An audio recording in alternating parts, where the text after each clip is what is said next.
और मैं आपको जिम्मेदारी से कहता हूं, जिस मौलवी ने यह बात कही है ना कि हजरत फारूक आजम का यौम शहादत वो यकम को नहीं है, यकीन कीजिए मेरे पास वीडियो मौजूद है। सिर्फ आज तो 5 साल पहले कहता सी यकम मुहर्रम ही है।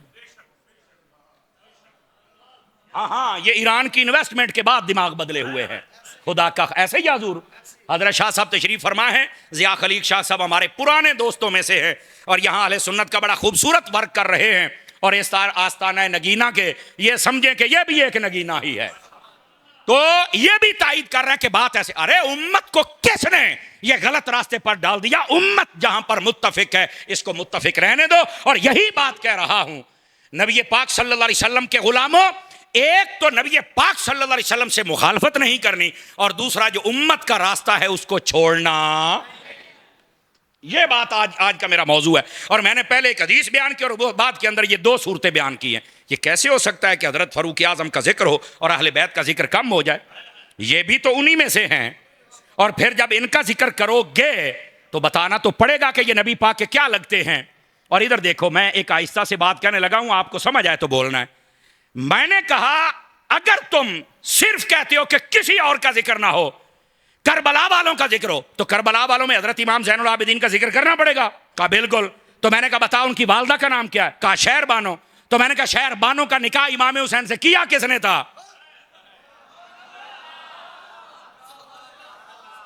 और 3 दिनों तो बाद गाल समझ आ लियो, कभी मौके भी समझ लिया करो। यस, और यहां से 2 नुक्ते हैं। 2, ये निकाह तो पढ़ाया ही फारूक आजम ने था। ये हजरत फारूक आजम का जिक्र तो करना पड़ेगा, समझ आ रही है? और फिर दूसरी बात भी अर्ज कर दूं, अगर जाग रहे हैं तो कम अज कम किसी सैयद को, किसी भी मसलक में हो, किसी सैयद को हजरत फारूक आजम से दुश्मनी नहीं लेनी चाहिए। क्यों? इमाम हुसैन का एक ही बेटा करबला में से बचा था जिससे हुसैनी सैयद चले, और वो पता किस निकाह में से था? जो निकाह उमर ने पढ़ाया हुआ था। इन सैयदों को तो हजरत उमर के नारे लगाने चाहिए कि सरकार जेड़ा तुसी निकाह पढ़ाया सी साडे वड़कियां दा, ओदे विचों असीं हां, ते आज तुसी हजरत उमर दे नाल अगर दुश्मनी रखो राफसियां दे पीछे लग के, तो बताओ फिर तुमने हजरत इमाम हुसैन का दिल दुखाया या नहीं दुखाया? बताओ हजरत इमाम ज़ैनुल आबिदीन और उनकी वालदा का क्या मकाम तुमने बयान किया? मैंने कहा यही बातें हैं, अगर हम हकायक समझ जाएं तो सारे मसले हल हो सकते हैं। ये बात समझा रहा हूं, उम्मत के रास्ते से जुदा होने की जरूरत। अगर जागे तो दूसरी हदीस भी अर्ज करूं, जागे तो इधर आए मेरी तरफ। बात हमने चूंकि उर्स पर हैं, हम मज़ार पे आए हैं, कब्र की बात मैंने की इसलिए थी ताकि आपको पता चले। याद रखो नबी पाक सल्लल्लाहु अलैहि वसल्लम आपने फरमा दिया था, फरमाया कुन्तु नहीतुकुम अन ज़ियारतिल क़ुबूर, मैंने तुम्हें रोका था कि तुम कब्रों पर न जाना। तवज्जो है फ्रंट सीटों वालों, है तवज्जो? मेरे नबी फरमाते हैं कि मैंने तुम्हें रोका था कि तुमने कब्रों पर, और अब क्या है? फरमाया फजूरूहा, अमर का सीगा है। फरमाया अब मैं हुक्म दे रहा हूं कब्रों पर जाया करो। तवज्जो है हजरत, कब्रों पर जाया करो। अब यहां पर बात समझने वाली है। पहला सवाल, नबी पाक ने रोका क्यों था? और दूसरा सवाल कि हुक्म दिया, अब है मसला क्या? तो रोका पता क्यों था? इब्तदा थी और मुसलमानों और काफरों की कब्रें इकट्ठी थी, पता ही नहीं था कि कब्रों के अहकाम क्या हैं। और जब अहकाम आए उसके बाद नबी पाक ने हजरत मौला मुर्तजा शेर खुदा मुश्किल कुशा रज़ियल्लाहु तआला आपसे फरमाया कि काफरों की कब्रें उखेड़ दी जाएं, इनको खत्म कर दिया जाए और मुसलमानों की कब्रों को सलामत रखा जाए। और यहां तक मेरे नबी ने फरमाया, साहिब बार शरीयत ये जो कब्रिस्तान वाला चैप्टर जनाजे वाला खोल के देखें, फरमाया जब कोई कब्रिस्तान जाए तो उसको ये नहीं जेब देता कि वो कब्र पर टेक लगाए। क्यों? फरमाया कब्र वाले को तकलीफ होती है। तो जेडे कहते मार के मिट्टी हो गया, तो मैं तकलीफ क्यों होंदी पई है? चलो कुछ कुछ को समझ आई है। मैं अगला जुमला, एक रिवायत में यहां तक मफहूम है फकीर जिम्मेदार है। फरमाया एक तरफ आग हो एक तरफ कब्र हो, और तुम्हें अगर पांव रखना पड़ जाए, फरमाया आग पर रखना पर कब्र पर न रखना। बंदा मोमिन कब्र में हो तो उसकी इतनी इज्जत है। तो मैंने कहा जब आम मोमिन की ये इज्जत है तो जो वलियों का नगीना हो, आप बताइए फिर क्या इज्जत होगी उनकी। अजीज़ान गिरामी, अब ये पहली बात। अब दूसरी बात भी सुनिएगा। ये जी कब्रों में कुछ नहीं होता, छड्डो पर खलो, कब्र कुछ नहीं होता तो विच रखिया क्यों सी? मेरी बात को समझने की कोशिश करो। जो कुछ नहीं होता बिच रख दे क्यों? देखो जिन्हां दियां कबरां कुछ नहीं ना मुर्दे फायदा नहीं दिंदे, आ मोदी दे मुल्क दे मुर्दे फायदा नहीं दिंदे, तो अग ला छड़ दे जे, वो साडे फायदा दिंदे जे। एक मिनट भाई साहब, मैं ना एक बात इनको समझा लूं, फिर मैं आपका ज़ौक़ भी चेक करता हूं। अल्लामा खलील साहब आपकी तवज्जो, हजरत पीर बशीर अहमद साहब आपकी, जनाब शबीरुल हक साहब, किबला बुजुर्गो आपकी तवज्जो, हजरात उलमा आप सब की, इधर देखें मेरी तरफ भाई, आप सारे हजरात। एक कहते मुर्दा फायदा नहीं दिंदा, मैं तुहानू देसी तरीके नाल गल समझाण लग्या, मैं बंदा वैसे ही देसी हाँ, ते आपां देसी माहौले बैठे हाँ। साडे इलाके दे विच ना एक सी बंदा पागल, ज़हनी तवाज़ुन दुरुस्त नहीं था, संगला ना बनिया सी। एक 4 साल हो गए ने, गर्मियां दे विच ना उन्हें दोपहर दे टाइम संगल छुड़ाया, ते ओह ना मेन रोड ते चढ़िया, पागल सी बेचारे नूं पता कोई ना लगा, इधरों गड्डी दी टक्कर लगी ते बंदा फौत हो गया। गड्डी वाला खुदा तरस बंदा सी, उन्हें ब्रेक ला लई तो उन्हें जनाब अली आख्या यार माजरत, ये आपे अगे आया, मैं तो बड़ा बचाया। वो सारे घर वाले आ गए, कहते ओए होए साडा तो घर उजड़ गया, बड़ा भरा सी, असीं तो गए, हालांकि आप बने हैं, लेकिन जो बंदा हथी आ गया उन्होंने कहते तो असीं तो उजड़ गए। उन्हें कहा अल्लाह का नाम है जानती करो यार, भाई ये मस्त सी, इनू नहीं समझो असी, तू इनू मस्त पागल आख्या। उन्हें कहा सरकार दसो मेरी किवें जान छड़ दिओ। कहता जी 30 लाख रुपया लेना तो तेरी जान छड़नी है। मैं कहा तू कहना मुर्दा फायदा नहीं दिंदा, एदा तर्जमा बनदा ही जींदा लख दा ते मरिया 1.25 लाख दा, एदा तर्जमा बनदा। पता नहीं तुहानू समझ आई है? जी माशाअल्लाह, पीर बशीर साहब फरमा रहे जींदा कख दा सी, ते जदों मर गया तो फिर 30 लाख दा। अच्छा ये मैं बात क्यों समझा रहा हूं, आपके ज़हन को समझा रहा हूं, ज़हनी सतह पे उतर के बात कर रहा हूं कि एक कहना कि जनाब ये मुर्दा तो फायदा नहीं देता, तो मैं कहना नहीं देता। अच्छा फिर मैं एक और देसी तरीके से बात करने लगा हूं। ए जेड़े मुंडे कहते हैं ना ज्यादा, ते आ जेड़े सुनिया तो इलावा लोग कहते हैं मुर्दा फायदा नहीं दिंदा, मैं कहा जदों तुहाडा अब्बा मरदा है सारी जमीन तुहानू मिलदी है कि नहीं मिलदी? आ मर जाने हो, तुसीं कहंदे हो मुर्दा फायदा नहीं दिंदा, दिता है कि नहीं दिता इन्हें? जदों तक जींदा सी तुहानू तां कख भी नहीं लभा, मरण तो बाद तुहानू हर्षा लभ गई, तुसीं कहंदे मुर्दा फायदा नहीं दिंदा। हले वो तो साडा अब्बा सी। मैं कहा जे तेरा जाती अब्बा तेनू फायदा दे सकता है, तो साडे रूहानी अब्बे भी सानू फायदा दे सकते हैं, को फायदा होता है।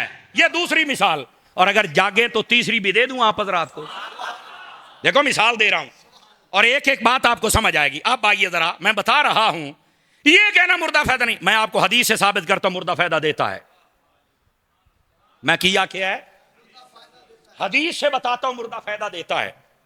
किथे लिखे है? मैं क्या हदीस मेरे जिम्मे ही काका, देखो आ 4-5 कैमरे लगे जे। पहलो जो मैं ना 5 कैमरे वेख के मैं समझा भी शायद अज मैं PTI छड़नी है, इन्हें कैमरे लाए ने इन्होंने। खुदा दा खौफ करया करो यार, एक आध कैमरे नाल ही सार लिया करो, क्यों हजूर इन्हें कैमरे ला छड़े जे। बहरहाल ये इनकी अपनी मोहब्बत है, अल्लाह इनको जज़ाए बेहतरीन अता फरमाए। ज़रा आप मेरी तरफ तवज्जो करेंगे, ये भी फ़न खिताबत होता है कि थोड़ी देर के बाद आपको रिफ्रेश किया जाए, ये आपको रिफ्रेश करता हूँ। और अगर आप सुभान अल्लाह कह के अपने आप को मजीद फ्रेश करें तो बात सुनाऊंगा आपको। कहते हैं मुर्दा फायदा नहीं देता, मैंने कहा तुम्हें किसने कहा मुर्दा फायदा नहीं देता? मैं जिम्मेदारी से कह रहा हूं। ये जनाजे वाला चैप्टर बारे शरीयत को उठा के देख लो, वहां भी ये हदीस शरीफ मौजूद है।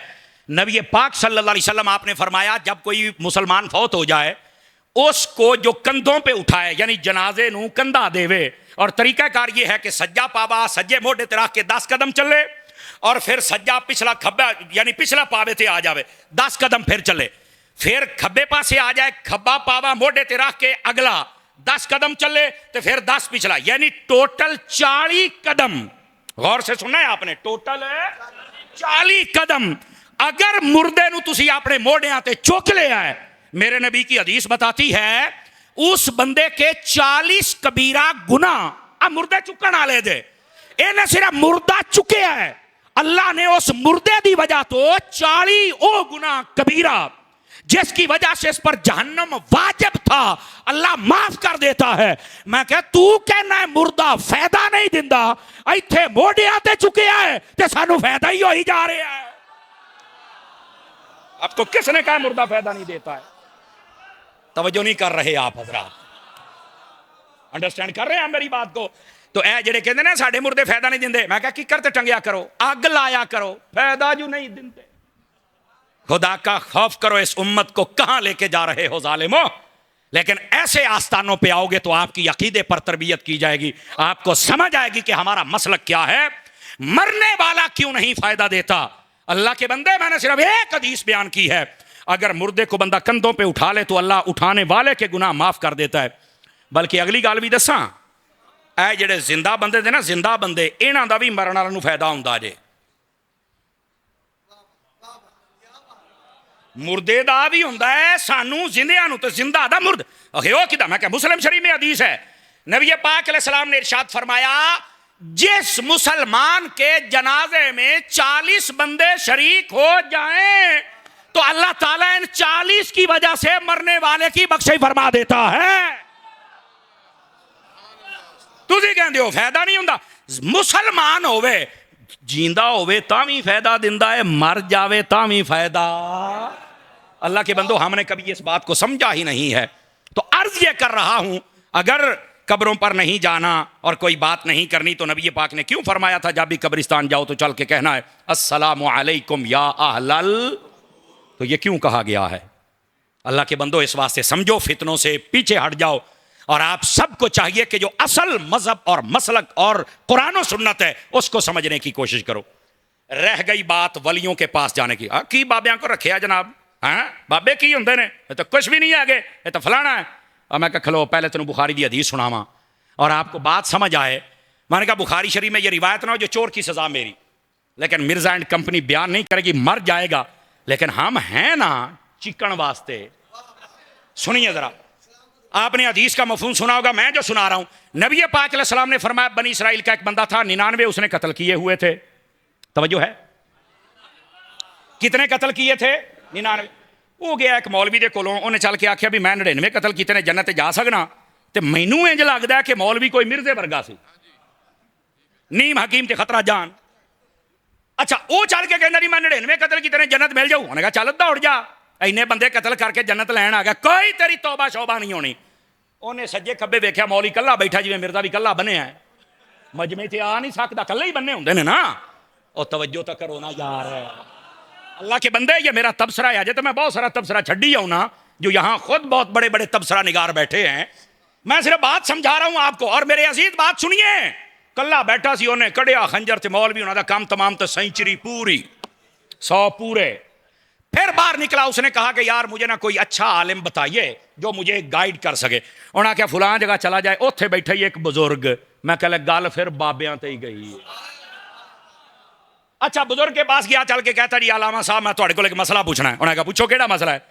जी मैं 100 कत्ल कीते ने ते 100वां ताज़ा ताज़ा सेंचुरी मुकम्मल हुई है, मेरी कोई तौबा हो सकती है, माफ़ी हो सकती है? बुखारी शरीफ अर्ज कर रहा हूँ, गप नहीं सुना रहा।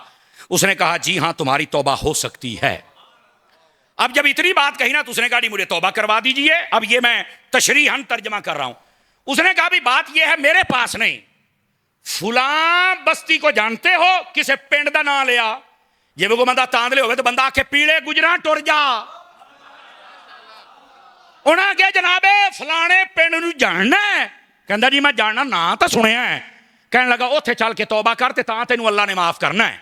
अब यहां से जो शारहीन ने लिखा जो मुझे समझ आई वो ये है, फरमाया तेरा छोटा मोटा जुर्म हुंदा ते साडी सिफारिश भी चल जानी सी, तेरा जुर्म वड्डा है, सिफारिश तकड़ी चाहिए। हाय हाय हाय हाय, पीर बशीर साहब ने मुझे खास लुकमा दिया है कि छोटा तेरा जुर्म हुंदा ते असी भी चल जाना सी, जुर्म वड्डा है, बाबा तकड़ा चाहिए। बेटे को बिठाओ जरा, बेटे को बिठाओ, पुत्र बैठिए बैठिए बैठिए, जल्दी बैठिए जल्दी बैठिए जरा। अब जरा बात को समझने की कोशिश कीजिए। उसने क्या किया?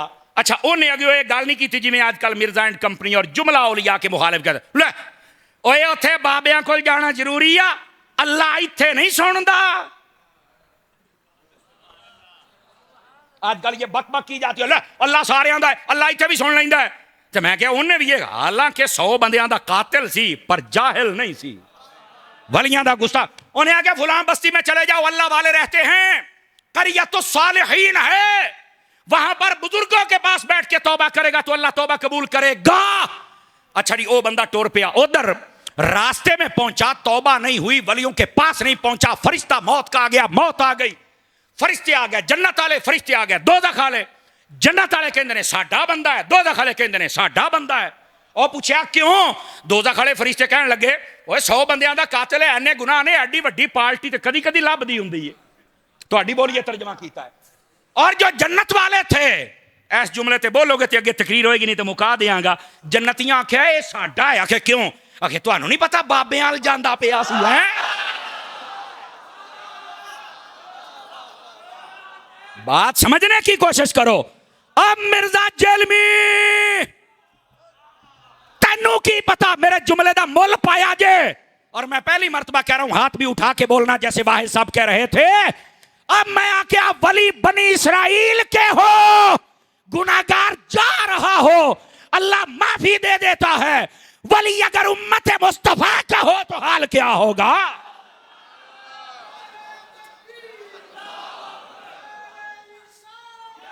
अल्लाह बिस्मिल्लाह।